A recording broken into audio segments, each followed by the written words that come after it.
چندان که خواهی جنگ کن یا گرم کن تهدید را، میدان که دود گولخن هرگز نیاید بر سما.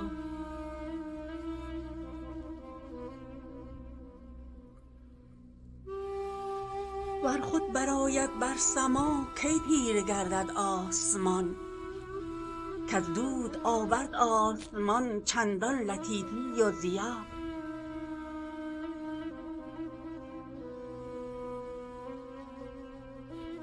خود را مرنجان ای پدر، سر را مکوب اندر حجر، با نقش گرمابه مکن این جمله چالیش و غزا.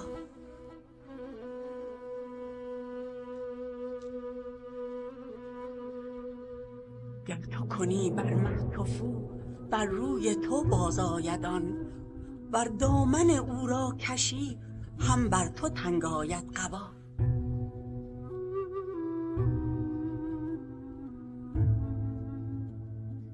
پیش از تو خامان دگر در جوش این دیگ جهان بس برطپیدند و نشد درمان نبود الا رضا.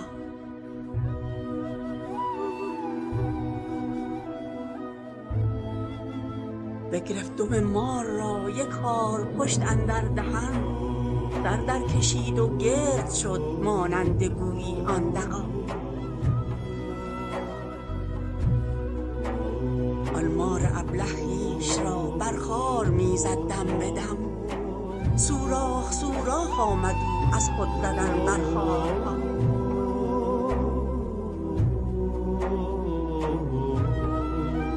بی صبر بود و بی حیل خود را بکشت او از عجل، گر صبر کردی یک زمان رفتی از او آن بدلقا.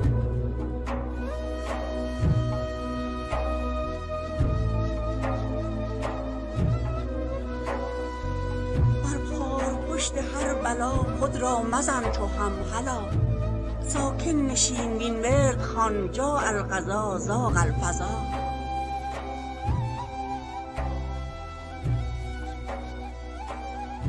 فرمود رب العالمین با صابرانم هم نشین، ای هم نشین صابران افرغ علینا صبرنا.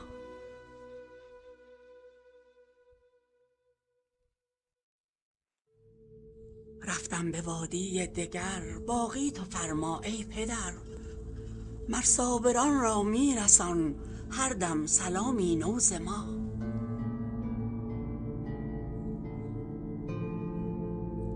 مر صابران را میرسان هر دم سلامی نو ز ما.